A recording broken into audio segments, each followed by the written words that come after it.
Assalamualaikum warahmatullahi wabarakatuh. Bertemu lagi dengan saya Takia Rafatulisa atau di channel YouTube aku Takia Rafatulisa di episode tutorial and tips 2. Kali ini saya akan menjelaskan tips bagaimana cara mempertimbangkan penggunaan wifi dan kuota data internet dengan cara berhemat. Jadi gini, kita biasanya kalau kita berada di multiple internet bisa seperti belajar online, terus membuat vlog, terus membuat sebuah kreasi lewat internet, kita pasti akan menggunakan kuota internet, datanya itu wifi. Nah, untuk di daerah tertentu tuh kan nggak selalunya pakai wifi ya, karena kan biasanya kalau daerah yang memiliki kuota data itu hanya untuk daerah yang datarannya rendah ya. Kalau di daerah tinggi itu mungkin ada yang memiliki kesulitan karena biasanya kan kalau jika sinyal internet tersebut berada di dataran tinggi itu kan sinyalnya kan semakin lemah, dan akan semakin menurun, bahkan internet akan semakin cepat. Nah, sedangkan wifi ya, ini sebenarnya merupakan pengganti internet alternatif untuk menghemat kuota internet secara berpanjang waktu supaya nanti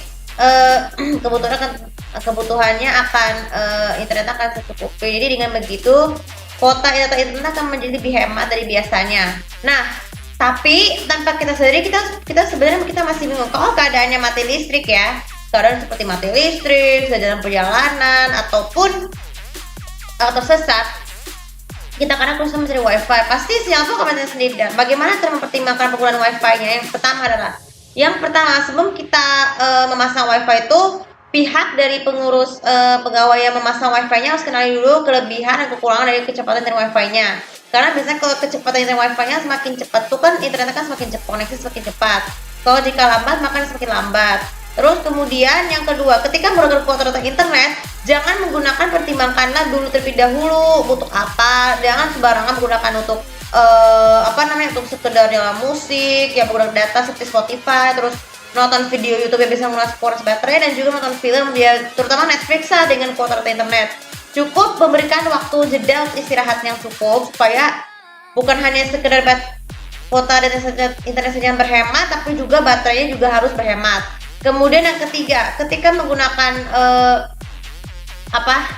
wifi ya, kalau misalkan misalnya terjadi mengalami no internet connection, jangan sekali-sekali pertimbangkannya dengan mematikan wifi terus menerus, karena nanti kan pasti juga akan naik lagi dengan sendirinya. Ini menjadi pengaruh akibat wifi-nya rusak secara total.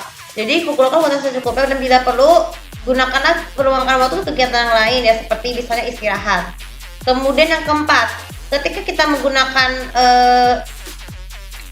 kuota data internet ya untuk sekedar hotspot, jangan gunakan tersebut ya sama seperti mempertimbangkannya kan harus berganti untuk sekedar video sharing bersama, terus mendengarkan musik bersama. Itu juga sama merusak kuotanya, bukan sekedar tapi juga bisa mengganggu aktivitasnya untuk internet. Harus perlukan secukupnya ya, cukup untuk keperluan penting seperti belajar daring, terus TOEFL dan lain sebagainya. Dan yang terakhir adalah cara mempertimbangkannya adalah ketika selesai pakai ya, ini bagi internet, biasakan untuk selalu matikan dan nyalakan atau saver supaya kuota itu disimpan dengan benar walaupun tidak secara langsung harus dipakai ya. Jadi sekedar pesan saya nih, sebenarnya ada beberapa aplikasi yang mengalami booting yang cukup lama karena misalnya wifi-nya terlalu lambat, gunakanlah kuota data secukupnya, tapi jangan terlalu sering, baru dinyalakan lagi. Kenapa? Supaya aplikasi itu bekerja dengan seperti biasanya. Oke, untuk video kali ini semoga bisa bermanfaat, dan jangan lupa biasa untuk follow sosial media aku, komen di sosial aku di sini untuk lebih tahu bagaimana cara mempertimbangkan penggunaan wifi dan kuota data yang berhemat menurut versi kalian di gadget masing-masing. Terima kasih. Assalamualaikum warahmatullahi wabarakatuh.